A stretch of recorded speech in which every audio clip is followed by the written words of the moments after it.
Itong kapitado po.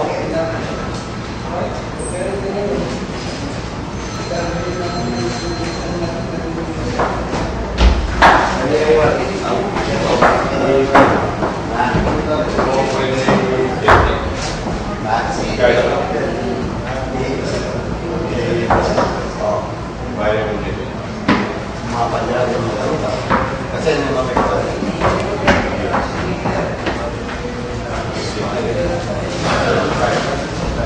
pwede ako naman. Kaya naman kung kayo. Alin, nagpapit? Alin. Ano naman?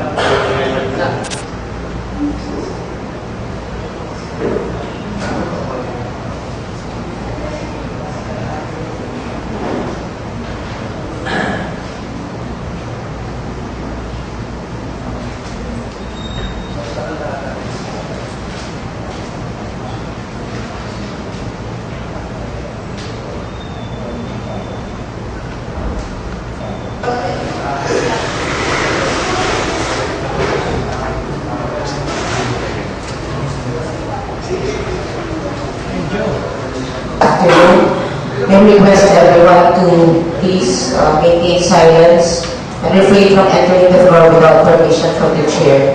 We likewise request the honorable members to please occupy their respective seats. For the application, bilang mga lingkod ng bayan, mulat po kami sa mga pananagutan namin sa mga mamamayan na maglingkod ng buong puso at buong katapatan. Huwag po sana nilang pahintulutang mangibabaw ang pansariling interes at ang politikang sumisira sa pagkakaisa ng mamamayan.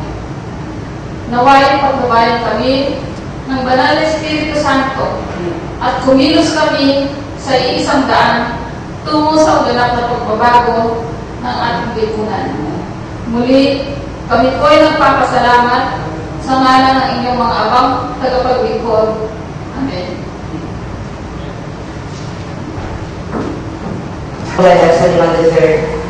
Honorable Arsenio Bilugay II, Honorable Ana A. Albas, Honorable Emily L. Facula, Honorable Glenn Troy S. Carigatino, Honorable Amado S. De Leon, Honorable Richard B. Violado, Honorable Jude Joseph S. David, Honorable Vladimir S. Rodriguez, Honorable Roel P. Quiroz, Honorable Alan M. Manalang, Honorable John Paulo A. Lapena.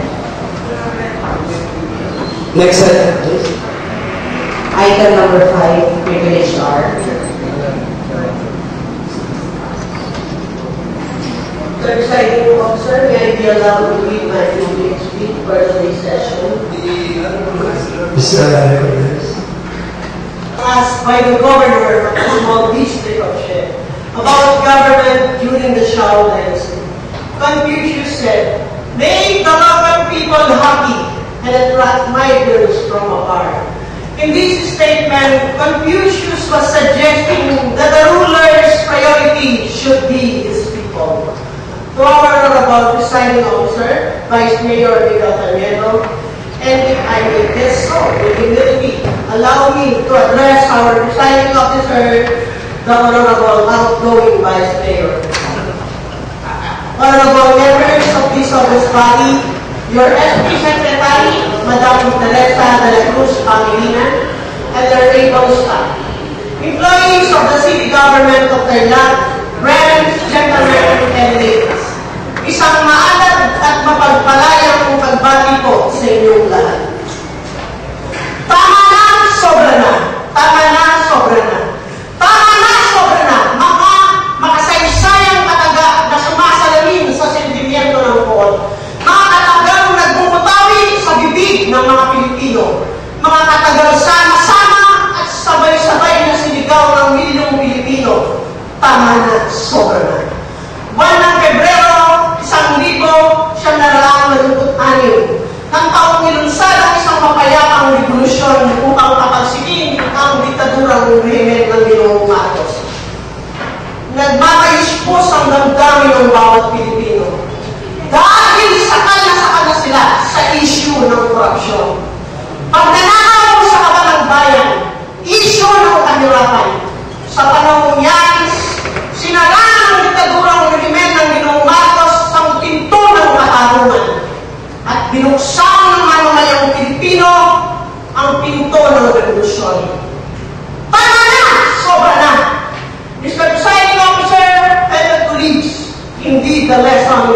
history. That we as elected officials should learn from the very letter and spirit of its contents and context, that at the end of the day, political power rests only upon the people. Ang kapangyarihang politikal na ating tinapamasa ay nagmula sa taong bayan. Ito ay isang kapangyarihang hindi dapat pinagkatiwala ang pansamantala ng taong bayan sa atin. Walang pang-abuso at walang batayan ng legal man o moral na ito ay gamitin sa pansariling interes at kapakanan. Tama na! Sobra na! Mr. Presiding Officer, fellow colleagues, I stand on privilege to raise a very serious and alarming matter which concerns not only the wisdom of the executive branch, but much more the very dignity, integrity, lest to say the existence of this august body. Whether it's Manalang entered into a memorandum of agreement with Global Life or eventual BOT agreement to handle and/or manage the city garbage problem. Makapagpapatuloy po ang mga nakalathala sa internet. Sa kalimutan po natin sa panahon ito ay iba na, high-tech na. Nakalathala po sa internet ang mga litrato ang pakikipagpirmahan ng ating butiing executive sa Globe Mackay Green Corporation. Without the prerequisite authority emanating from the Sangguniang Pangulunsod, it is a basic legal precept in local governance that in the exercise of proprietary functions of the city mayor, he should seek authority and or consent from the Sangguniang Pangulunsod, without which any agreement or contract entered into in behalf of the city government shall be considered void of issue. It is mandatory in nature, and there is not only administrative but criminal liability, as held in the case of Gabutas versus Castellanes, Court Fiscal 376. Panloloko at pang-aabuso sa kapangyarihan. Iyan ang katangian na pinamalas ng ating buting Mayor Ace Manalang sa ginawa niyang nagpasok sa kasunduan sa pagitan ng Globe Mackay Green Energy Corporation na walang kapahintulutan mula sa Sangguniang Pangulunsod. Mr. Presiding Officer, at this very moment, I do not intend to waste my time to ask you if you know or even aware of it. Balang na na po ay isagot yung kanako, ala kayo po kayo. A defense of alibi, a witness depends on the rules of evidence. Anyway, conspiracy is quite hard to prove. Pero hindi po yung pakatandaan ng tao, posibleng ting matagaling tao, ting matagaling may maling, ala kayong balo. Datating yan to, malagtanong hindi nung mayupaya. Kaya tang-taong milikate, matanong, ala-ala, malita na makapaglaram at sabihan na kaya tatanong, ika na yung sumabi, Mr. Presiding Officer, nung totoo na ang bala. Mr. Presiding Officer, allow me to quote Senator Juan Ponce Enrique when he says that we only face two things in life, the judgment of God and the judgment of history. Sabi natin po yung kapangpangan na duwala mo yung bagay na katakutan ng kinatamang Senate President. Inhano na ng Diyos ang buong ating na ng kasaysayan. Tintagan po, takot siya sa Diyos. Ang judgment ng Panginoon, ano po ang hatol ng Diyos at ang hatol ng kasaysayan. Hindi po dito natatapos ang issue ng Globe Mackay. Ang aligasyon ng mga bali-balitang kumakalat at di umano. Ano po? Na humingi si Mayor Ace Manalang sa nasabing korporasyon kapalit ang kasunduan na kanyang pinirmahan na walang kapahintulutan mula sa Sangguniang Pangulunsod. This is tantamount to a treacherous act, a criminal act, which must be condemned to the highest degree. Ito ay maliwanag at tuwirang pagbenta ng ating buting Mayor Ace sa syudad ng Tarlac. Lubhang nagmamadali si Mayor Ace Manalang dahil ba hindi na niya makukuha ang suporta ni Ginoong Pineda sa darating na halalan. Tama na! Sobra na! Mr. Presiding Officer, it is at this juncture that I move for a reading of legislation, the two-factual allegation. We surveyed the MOA entered into by Mayor Ace Manalang without the legal prerequisite of authority emanating from the Sangguniang Paluson. Then for the attention of our SP Secretary, Madam Teresa Pangilinan, to seriously note on this urgent matter. Mr. Presiding Officer, fellow colleagues, dear friends, gentlemen, and ladies, much has been said for the past month relative to the financial crisis the Tarlac City government is facing. Ano po ba ang ibig sabihin ng financial crisis? At ano po ba ang ibig sabihin ng overdraft ng Tarlac City government ng 136 million? At ano po ba ang tunay na dahilan kung bakit naman ito ang ating syudad sa isang financial crisis? Ako po ay isang certified public accountant, major in government accounting and government auditing. Sa bahagi ko po, madali ko, unawain, o maunawaan ang mga nasabing termino. Sa simpleng lingwahe, ang ibig kong sabihin ng overdraft ay sumobra ang gastos natin sa pumasok na kita ng syudad. Halimbawa po natin ito sa isang pamilya o ang kanilang gastusin na po. Ang isip po ngayon na dapat maging malinaw ay ang mga dahilan ng overdraft. At sino ang may kagagawa ng overdraft ng syudad ng Tarlac? Saan mo napunta? Itong 136 million kasi nasabi natin overdraft. The city government spent for the past 2 years, no? 2011 to 2012 budget, kailangan i-plan preparedness. Ito po yung disipling, declaring rehabilitation project na nagkakahalaga ng 50 milyong piso. Garbage contract sa basura amounting to 65 million. Janitorial contract, 11 million. At yung decor allowance of disallowance of 10 million. The sum of which is 136 million pesos.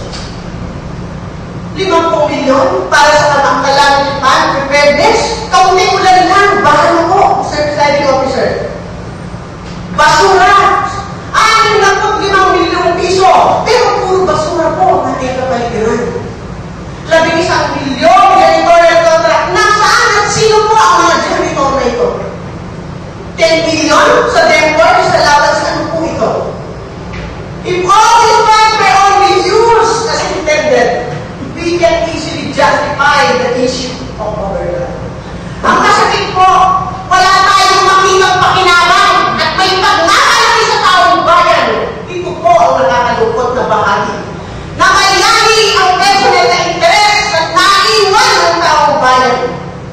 Minsan na po nasabi ni Mayor Ace Manalang na ayaw na yung dumating sa kanyang buhay ang naghirap.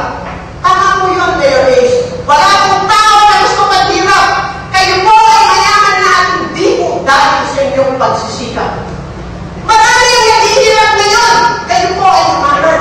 Pero paano ang mga empleyado ng syudad? Ang kanilang mga sweldo, hanggang ngayon ang mga jobless ay hindi pa tumatanggap ng kanilang sweldo. Wala sa taktang araw ang pagsusweldo. Kayo po ay mga na Mayor Ace, pero paano ang mga kababayan natin na umaasa sa inyong case card? Pupunta sila sa ospital para magpagamot at sasabihin ng ospital hindi na pwedeng tanggapin ang case card. Opo, Mayor Ace, kayo po ay mga na, pero paano ang mga eskola ng syudad na umaasa sa scholarship program ng syudad? Hayaan nilang po ba natin na sila ay mahinto ng pag-aaral? At tanging ba nila para makamit nila ang kanilang mamunting pangalan? Opo, Mayor Ace, kayo po ay maman na, pero ang ating mga empleyado na umaasa sa kanilang Christmas bonus para kahit paano man lang maging masaya ang kanilang pamilya o ang kanilang Pasko. 5,000 ulit! Mayor Ace, kahit po kayo hindi po makasya ang 5,000 sa Pasko. Opo, Mayor, kayo po ay maman na, pero ang ating mga senior citizen, paano po ang kanilang mga allowance? Kayo po ay maman na, Mayor Ace, pero ang tamang bayan ay patuloy pa rin naghihirap. Tama na, sobra na. Ang financial crisis na inaharap ng syudad ay nagbugas sa maling paggamit ng pondo. Namayari ang personal na interes at kung magpapatuloy ang ganitong pamamaraan at sistema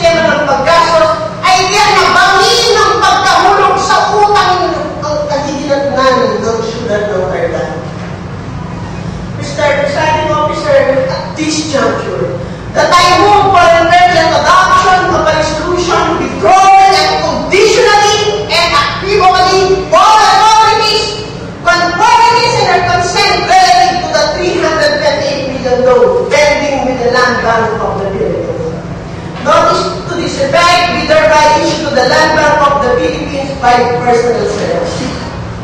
Once again, I would like to call the attention of your SP Secretary to seriously take note of this matter. Ang kahirapan na dinaranas ng siyudad ng Thailand, ang unti-unting pagkaubos ng kabayang siyudad ay nagugas sa makasarili personal interest ng isang tayo. Opo, Mayor, kayo po yung mga binabati po kayo. At ako naman po ay nagdadalong hangin kaya sa tao ng bayan. Tama na! Sobra na! Mr. Presiding Officer, Mayor Bleach, for the past 12 years, there is only one issue that I have considered too sensitive. Yes, maybe personal, but it's the truth of the matter. Alam ko ng Pangulo ng Pilipinas yan. At ako ay naniniwala na ako ay pagbibigyan niya, pagbibigyan ko ang mga programa na nararapat para sa palengke ng ating syudad. Dahil minsan na niyo kung sinabi sa akin ito. Pilit ko pong gaganakan sa presiding officer, malibag kayo ang edad ko walang banwa. Isipan ko ay kasakitan na tehasin kayo pag-ibang teka. Nagsikaw ko, kaya kapagalan ko. Maski asin, pinigda ako sa presiding officer. Baka dito, nakalipit.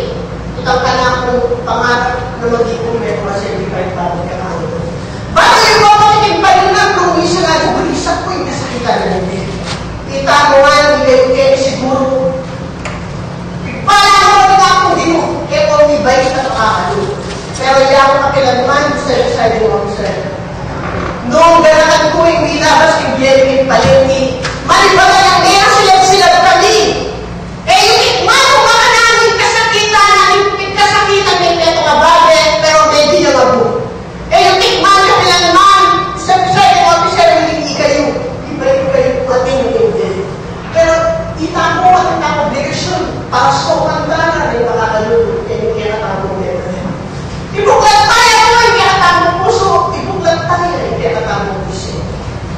Bakit kailangan pa akong magutang, pasibayong samantalang yung kinatamo sa sarili? E pagkapasidal ng oras, yung kinatamo ng empleyado. Siguro po, sa presiding officer, kung tignan nyo, tinagot din at yung patimbaw-keta. O ang pinutod ka matagal na kain lahat ng may karton, matutod ka timbaw-keta. Siguro maintindihan nyo kung bakit pa kanyan. Hindi ka na kung paano naman. Kaya ko sa inyo.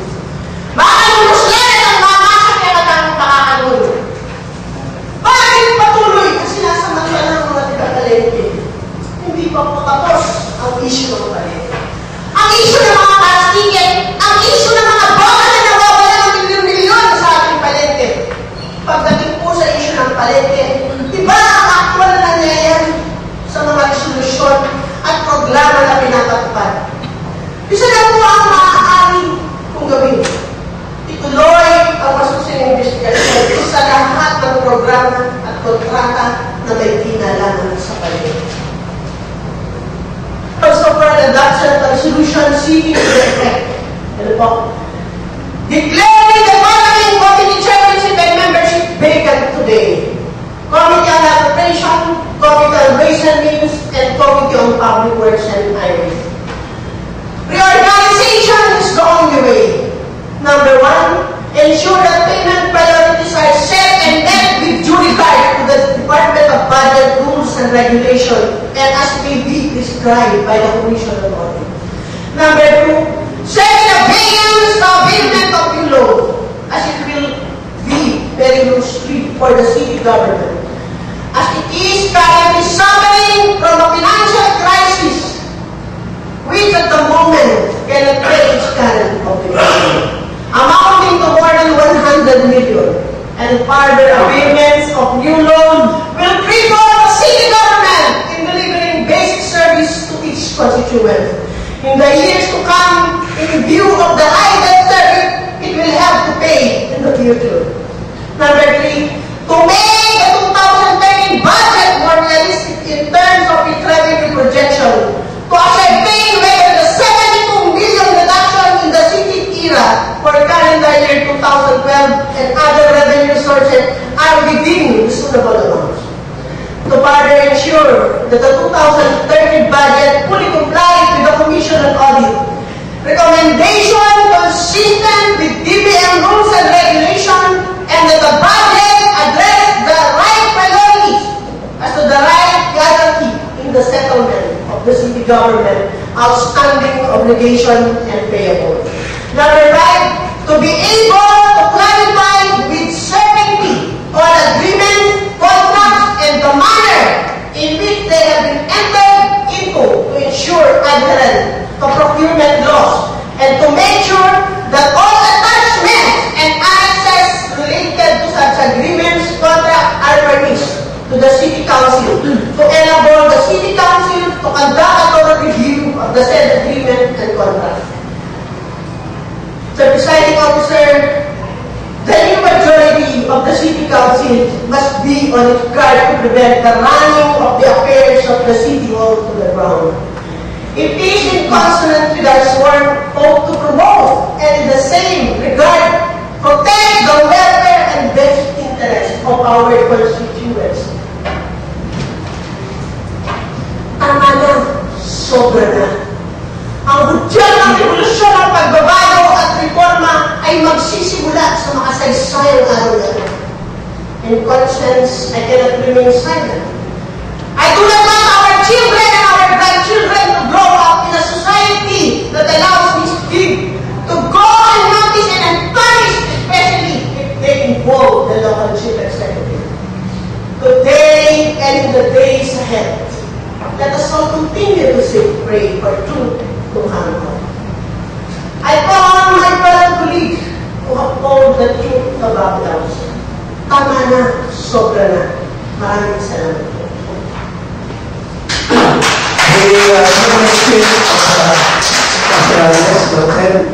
Point of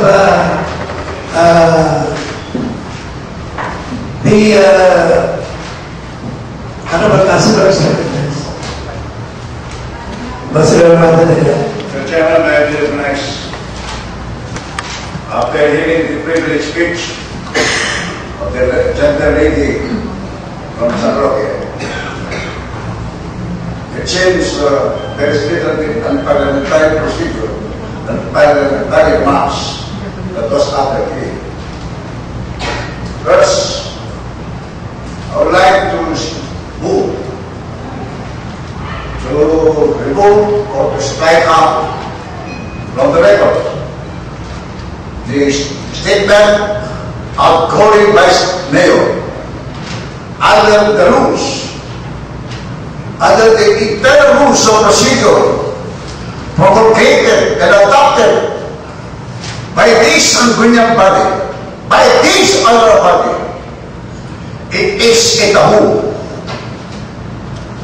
to malign the integrity and dignity of every member of this August body. And besides, Mr. President Officer, you are not yet outgoing. We still have 1 year to go before elections shall be held. Any statements for that matter is unparliamentary. Marami rin sasabi, alam at tekalan. They should remember they are considered honorable members of this body, and then when they talk and when they do something, they do something which against proper decorum and not in accordance with parliamentary rules of procedure. Besides, Mr. Speaker, I would like to mention something that is, I consider it a secret, because I don't want it to be divulged. But since I am a little bit constrained to do it, in defense of our honor, in defense of the integrity and dignity of this honorable body, I am now willing to divulge that secret.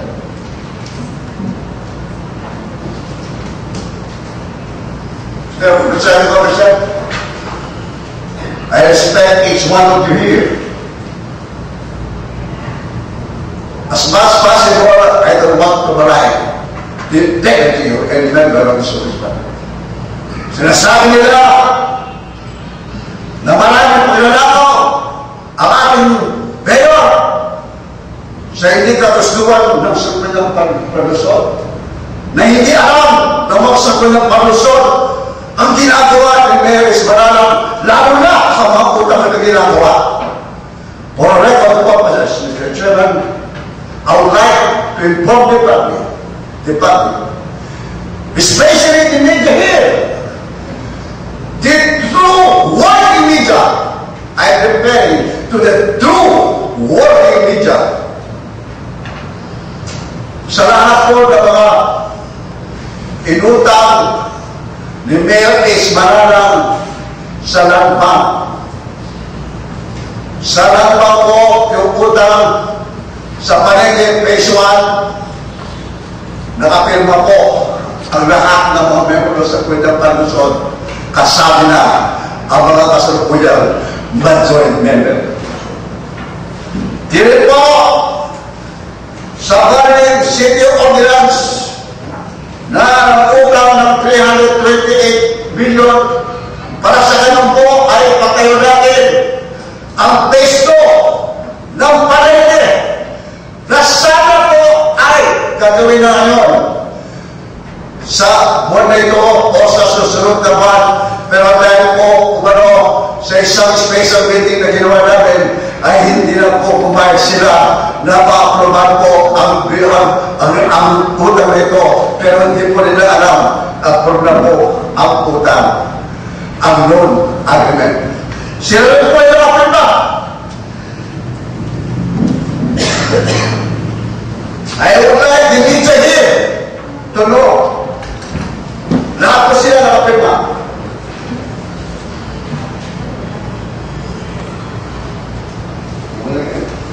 Alright. Number 1. Pirma na they are agreeable to the city ordinance to contract a loan with Land Bank. Ponciano Suleiman, pirma. Ana Aguas, nakapirma. Emily Nadera, nakapirma. Ricardo Jonaso, nakapirma. Vladimir Rodriguez, nakapirma. Roy Quiros, nakapirma. Maliban na po ang nakapirma sila Pena. And the rest, nakapirma na po kami. So therefore, it is unanimous upon members of the Sangguniang Panlusod authorizing the Honorable Mayor to enter into a contract loan with any financial institutions. But tapos sabihin nila, hindi nila alam ang ginagawa ni Mayor Malala. Pambihira naman sila. Ito ba ginagawa nila? Dahil na sa politika, makatotohanan naman kayo.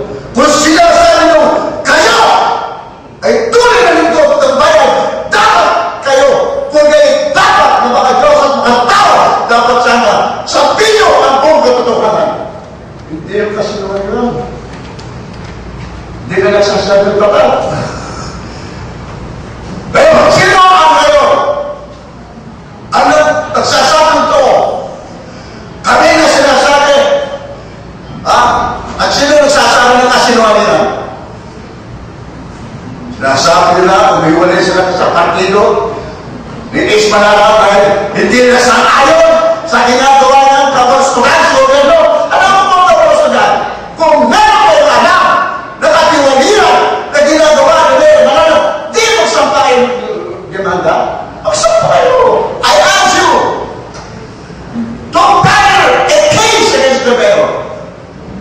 If you file against the mayor, then I can consider you are also included because you have attention signature on the papers authorizing to enter in the contract of law with financial institutions. Kasabi kayo. Di magaling kayo. Kasabi kayo. May sabi, hindi kayo kasabi. Alright. Second, Mr. Chairman, I would like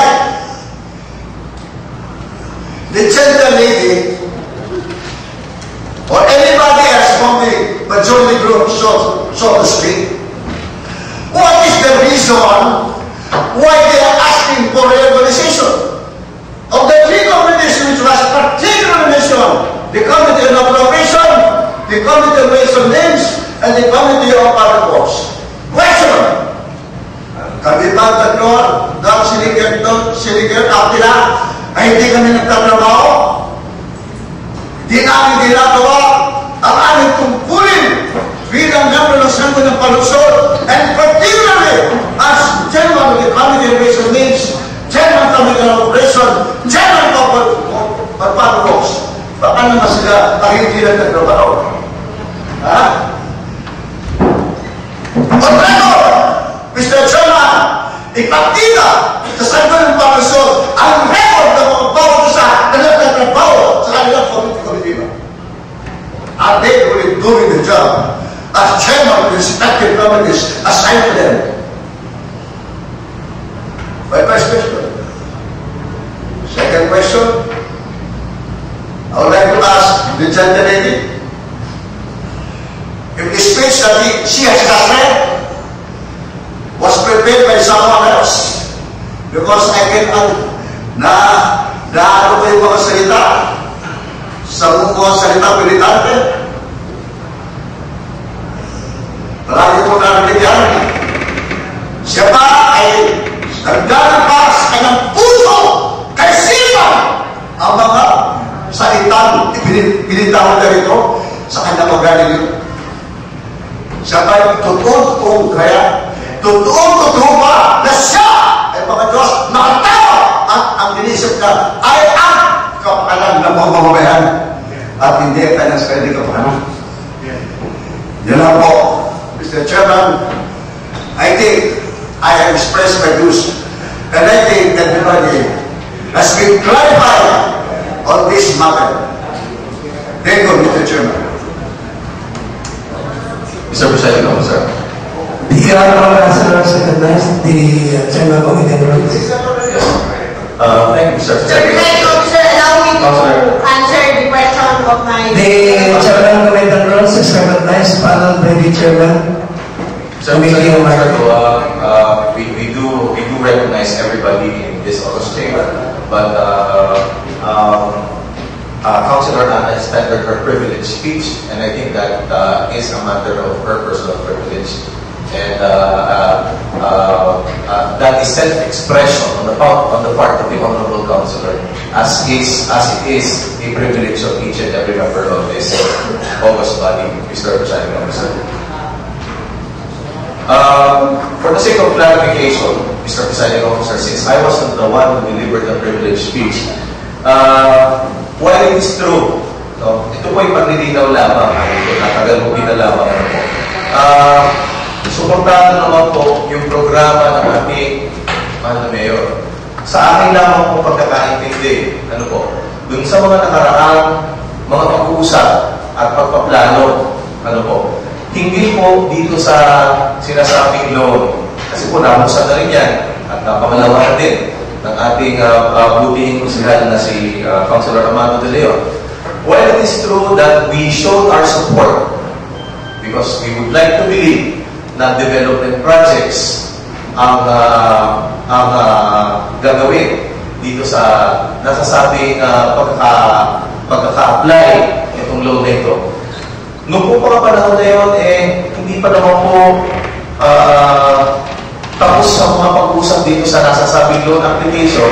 Malinaw po natin hinihingi dito at ako po mismo ang nag-sponsor sa harap po ng buong sanggunian at ng ating butihing Mayor. Hinihingi lamang po natin yung Local Finance Committee Review Report and Recommendation. Ang sabi natin noon ay pinong napaka-importante sapagkat ang Local Finance Committee, siya po ang nagbigay ng rekomendasyon sa mga miyembro ng konseho na nasa financial difficulty ang city. Dahil nasa financial difficulty ang city at may adverse report sila, nag-iingat lamang po tayo.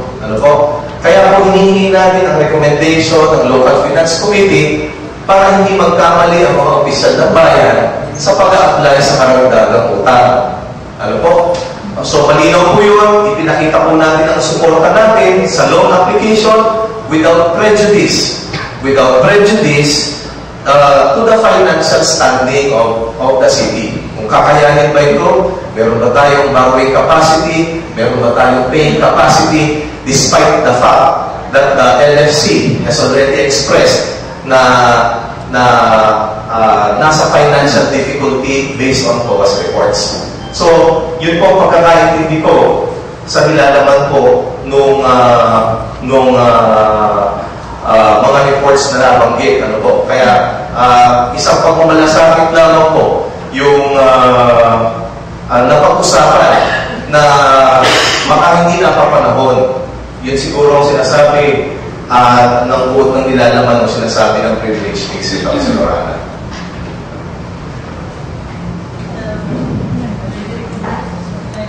Yes, the honorable ladies is recognized. Mr. Presiding Officer, for the satisfaction of my colleagues, Honorable Maling Dalaman, I will repeat the portion ng question niya po, na sinasabi ko kayo, Mr. Algoy. Honorable Presiding Officer, Vice Mayor Miguel Taniedo, and if I may guess so, with humility, allow me to address our Presiding Officer, the Honorable future outgoing Vice Mayor. Okay, Mr. Presiding Officer, I will answer the question of our honorable colleagues kanina yun. Ang sabi niya po dun sa kanyang sinabi kanina, na kami daw pinakapirmahan ko. Maraming ipinakitang dokumento sa amin. Sa second page, firma namin. Sa front page, puro po mga firmang hindi namin maintindihan. Dahil, Mr. Presiding Officer, alam po natin ang firma natin, hindi po natin magkakaila. Pero hindi ko alam, ano po, bakit marami tayong mga transaksyon yung first page nag-iiba at ang mga firma namin ay ginagamit. Mapapatunayan po namin yan sa takdang panahon at yan po ay sasampa namin sa kataas-taas ang hukuman para po sa kasiyahan ng ating kasamahan dito. Na sinasabi niya po na kami po ay pinatalikuran namin ang aming mga pinirmahan at sinumpahan. At gusto ko po siyang palalahanan, ano po? Sinulatan tayo ng Land Bank of the Philippines, ano po? Babasahin ko po, ano po, ang isang page dito na portion na sinabi ng Land Bank. Nakadate po itong sulat ng Land Bank sa ating October 29, 2012. Nagpatawag po kayo ang ating booking mayor ng special session ng October 30. Ang sabi po dito sa portion na to, number 9, the bank reserved the right to withhold loan releases should there be 9.1 a case filed against the LGU or its officials involving the project to be financed. Number 2, an adverse finding on the project or object of financing, or 9.3, a withdrawal by the Sangguniang on the authority given to the LGU's local chief executive to contract loan. Maliwanag po ang sinasahad ng liham ng Land Bank. Hindi mo ibig sabihin kung sakali ng kami ay ganyang pinaramatangan, ano po, na kami po, kung questionin natin yun, Mr. Presiding Officer, dahil alam niyo po ang katotohanan at buong katotohanan sa mga resolusyon na yan. Dahil matagal na po natin pinag-aawayan yan sa loob ng Pagkaret Room. Kinumastyon ang pirmahan ng ating isang kasamahang konsehal at ang iba pang mga konsehal. Ngayon po, gusto ko rin siyang paalalahanan. Yes, the voice of the minority shall be heard, but the majority shall prevail. Thank you, Mr. President. The honorable Councilor the Vice Mayor. Officer, my colleagues in this honorable chamber, medyo nabigla po tayo sa nangyayari.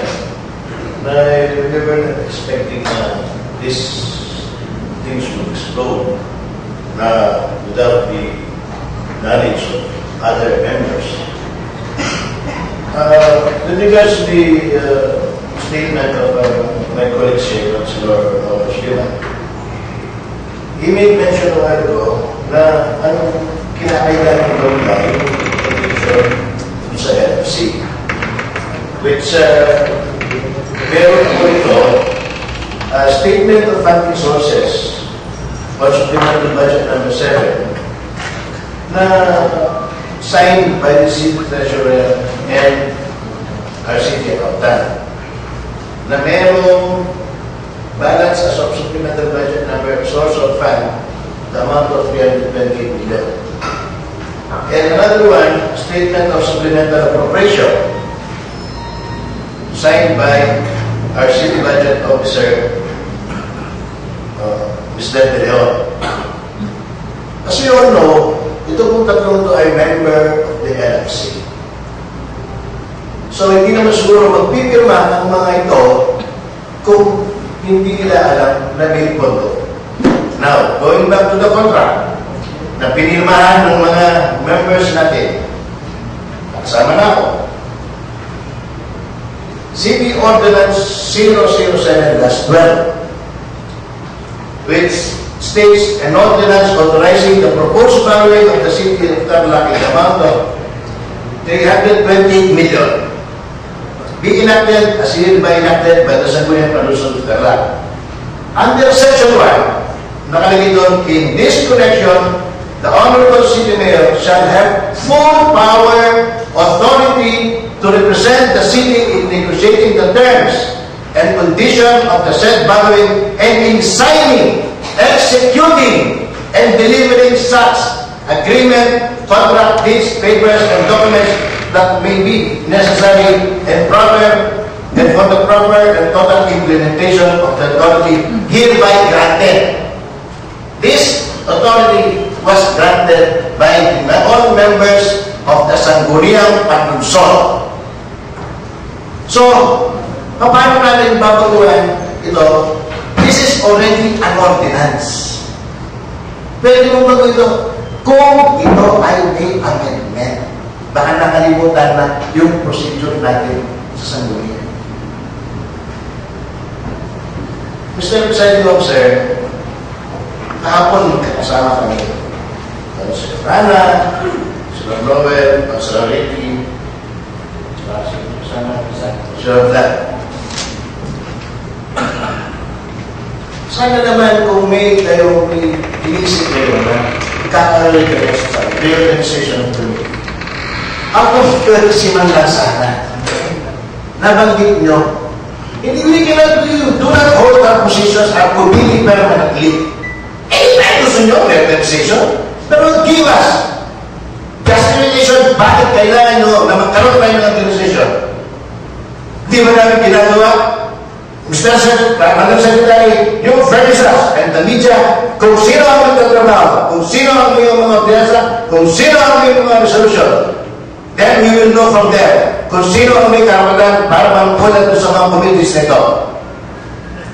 We have been just, we have been fair sa lahat. Bakit sisisihin ng Committee on Appropriation kung walang pagsunod ang tresurero? Problema ba ng Committee on Appropriation niya na maghanap ng pondo? No! It's a job of the treasurer. Kung ginagawa yung personal itong laban na ito, so be it. But let the record speak for itself. Kung sino may ginagawa, wala. Thank you, Mr. Chairman.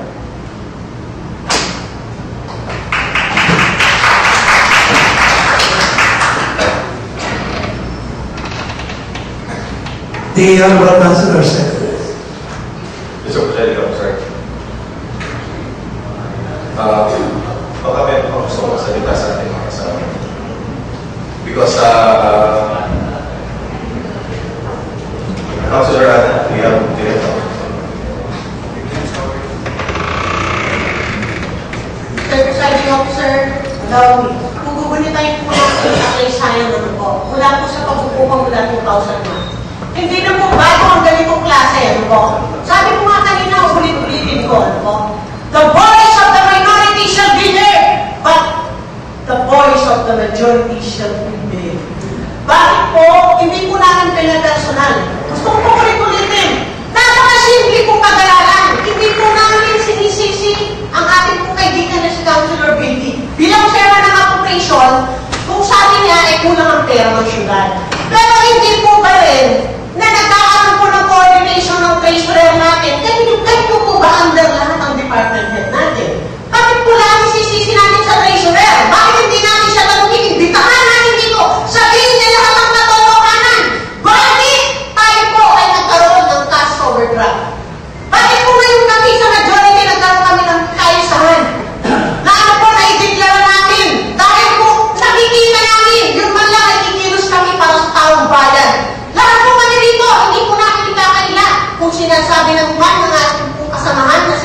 Mading de Leon, na ako may mga pinag-aralan. Salamat po sa kanya. Pero ako po, sasabihin at uulit-ulitin ko, meron po tayong obligasyon sa taong bayan. Sagutin namin sa kanila. Ngayon lang nangyari sa kasaysayan ng siyudad ng Tarlac. Kung kailan nagkaroon po tayo ng presidente na taga-Bangla, magkakaroon tayo ng kaso o grab. Bakit po? Nahihiya po tayo. Talaga po nakakahiya. Bakit hindi natin nabili? Ako lang, nahihiya ako bilang isang Tarlacenyo. Talaga po hindi tayo dapat gumastos ng sobra sa kinikita natin. Kung gusto po nila, sabi ko nga, hindi po namin sinabi, hindi namin ipatusan ang budget. Pero lahat, detail po, pag-usapan natin. Hindi po isang page lang, papapapirman nyo sa amin ang budget.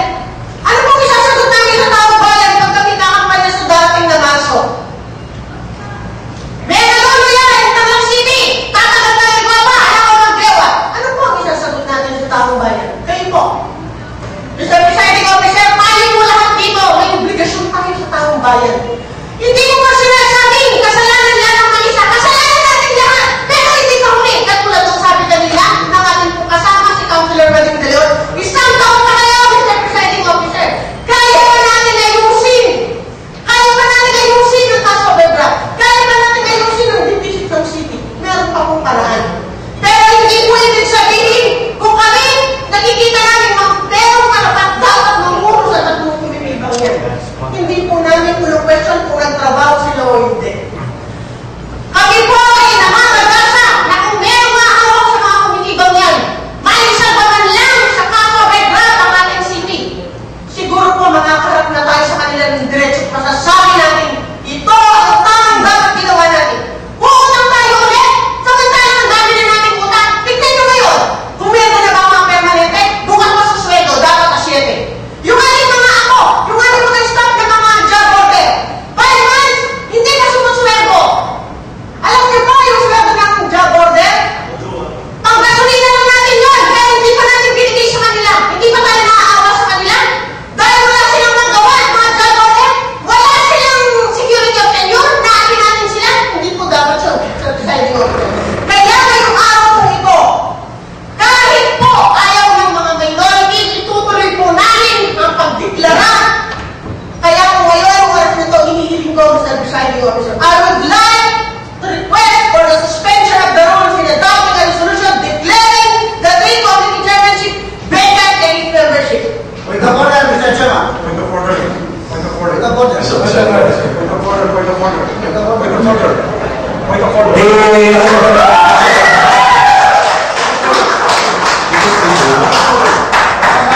Yes, the Honorable Councilor is recognized. Point of order. Councilor Anthony Pupino. Mr. Presiding Officer, we are still under the previous hour. If the gentle lady would like to move for the declaration of all committees vacant, we have to do in a proper manner during the assigned business, but not during the privilege hour. We are still under the privilege hour. We cannot suspend the rules and then act on the motion of the gentle lady. With all due respect, we can do it during the. No, we cannot suspend the rules because we are still under the privilege hour. We are still under the privilege hour, Mr. Chairman. The gentle lady wants me to speak. I will answer all the allegations of this August Monday. I was the presiding officer of the both two mayors before, the Mayor Aaron Mendoza and the Mayor Manana. Members of this August Monday are also members of the San Maria Provincial. Put on record of all these allegations and all these answers of the San Maria. I've been my fourth presiding officer of the city government. In 2001, I've been the presiding officer. Did anyone of you recall the finance status of the city when we first incurred the first overdraft, cash overdraft? 204, we incurred 80,000, 80 million cash overdraft. Did anyone of you question the mayor? 207, how much overdraft did we incur? 140 million cash overdraft. 2010,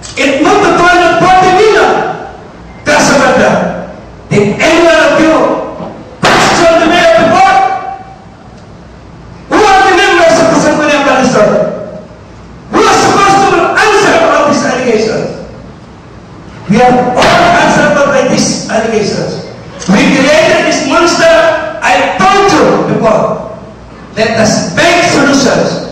Why only now? When this incoming election that will be now separated, will be all the members of the Sangguniang. Why did we not question this 2 years before? When we first sat in 2010, we did not apply for the law in the land of the Philippines.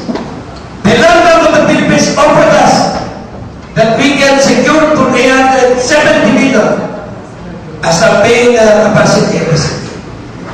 Why did you sign and give the authority to the mayor? And now, the land of the Philippines approved this law, encountering so many problems up to the monetary board. Did any one of you is concerned that we have started that market and then all of a sudden we don't want to finish this market?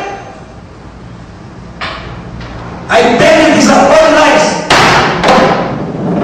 The presiding officer is now turning to the next vice chancellor of the city. I will be leaving. I will ban my leave as your presiding officer.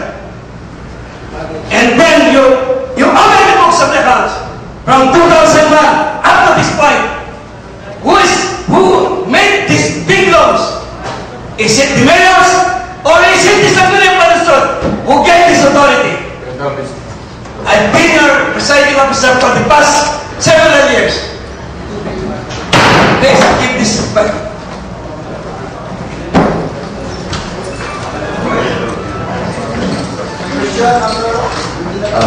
So nothing else, sir. You don't have to file your leave because it's, we can go on.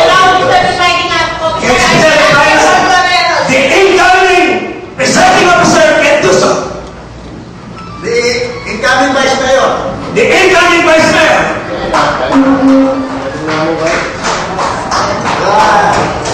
She can sit down as presiding officer. Pero 2013,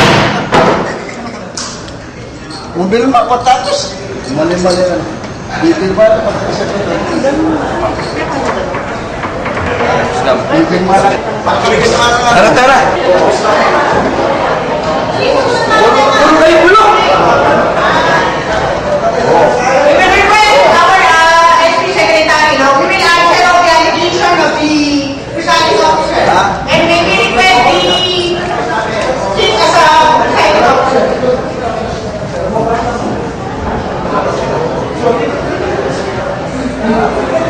Some of our members who are still here to take their seat. And let us respect the dignity of this chamber. Kung matatandaan po natin lahat, yung usapan kanina, wala naman po nagdeklara na may recess po itong session. So some of our colleagues here, including our Vice Mayor, just walk out of this session hall. So with our rules, we can continue with our session.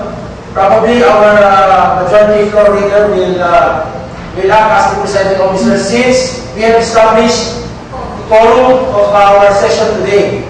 So may we request everybody to take their seat and to continue with our order of business. Thank you.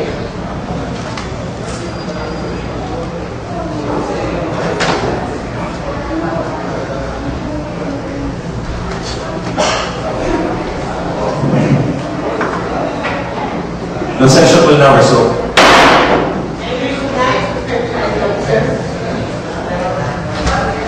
The chair would like to recognize the Honorable Councilor Ana Aguas. Thank you, Mr. Presiding Officer. For the record, gusto kong sagutin ang lahat ng mga sinabi ng ating pong Presiding Officer, Vice Mayor William Tanieto. Mr. General Presiding Officer, with you, in the context of our honorable colleague, let us put it on record. Because our secretary to put it on record that there was no recess that was declared. So some of our members probably they just walk out and probably it's going to do something. So this one for the record that we should continue our session and finish for our business for the day. In fairness to our constituents who are expecting a result from our work, yung mga pinagkatiwala po nilang trabaho sa atin, I think we have to finish our business for the day. Maraming salamat. May we know from the Secretary who are the members who are still here in this August chamber?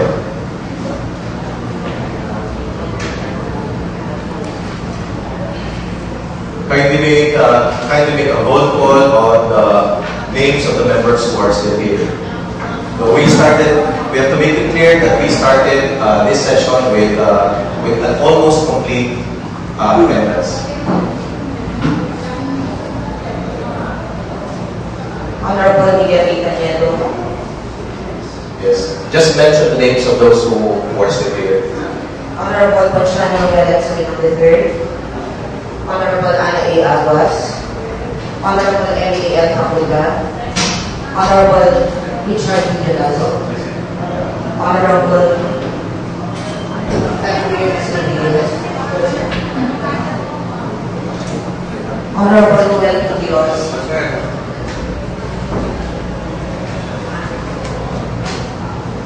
Chairman. We can now go ahead, Councilor Blan. Councilor Blan can act as suggestion from the chair. Councilor Blan can act as the temporary moderator. Thank you, Mr. Chairman. Magandang po sa ating lahat. Alam niyo, sa totoo lang, naiya ko. Kasi dapat dito ang pag-uusap ng bawat member po ay taglay ang likas na galing at wisdom ng bawat isang membro ng ating mga kapuluhan. Nakakayaman sa ating mga bisita, sa ating media, kapag hindi na kayang sagutin, ang makatarungan ay dadaanin po sa walkout. Sana hindi po ganun. Marami po nabuksan na issue tungkol sa law, marami nabuksan na issue sa privilege speech ng ating pong kagalagalan na konsihan at Aguas. Ang sa akin naman po, mararamdaman siguro, kung may mga issue sila na gusto klaruhin, ito ay pag-usapan po. Maaaring nagsisigawan, maaaring may violent reaction, normal po yan, Mr. Presiding Officer. Pero para lumabas at mag-walk out, isang hindi normal po na gawain ng isang halal na opisyal po ng bayan na tinatawag po natin honorable. So sa akin po, pananaw, Mr. Presiding Officer, bagaman aaring lang po tayo narito, since we have, again, I would like to reiterate, establish our goal kanina. I think we can proceed now, Mr. Presiding Officer, and there is a pending motion of our honorable colleague that it should be heard at this hour. Thank you. Mr. Presiding Officer, gusto ko lang linawin, kung sinabi ng ating buting Vice Mayor na nag-walk out at kanyang mga kasamahan na miyembro ng minority na nag-walk out. Alam niyo po, hindi na bago ang walk out, nakapag-walk out. Dahil ako sa ating kasaysayan sa Sanggunian, talaga po sa mga minority, pag minority sila, nag-walk out sila dahil hindi natin mapagbigyan ng kanilang mga kahilingan at kagustuhan.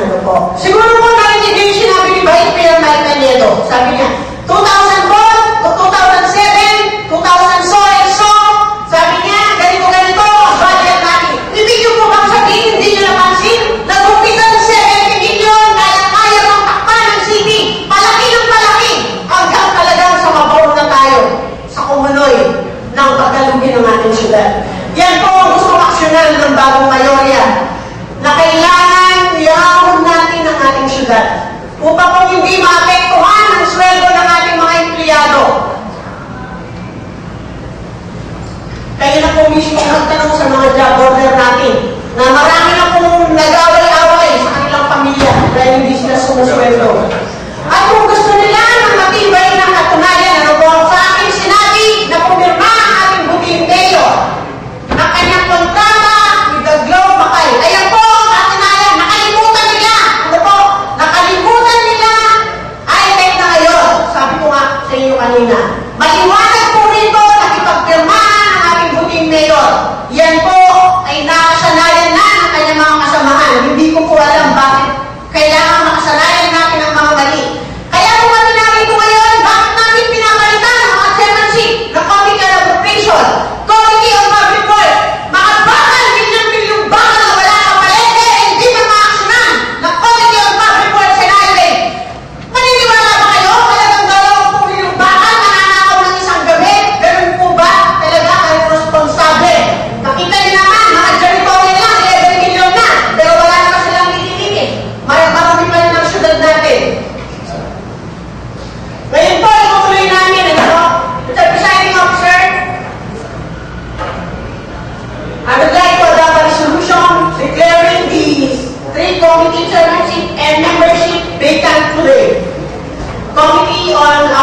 Administration, Committee on Public Works, Committee on Ways and Means. Bakit po nasali ang Ways and Means? Marami ang nagre-reklamo na mga nagbabayad ng buwis sa ating pong syudad. Masyadong mataas, hindi po natin masyadong napag-aralan, hindi natin pwede madaliin ang lahat ng mga bagay na ito.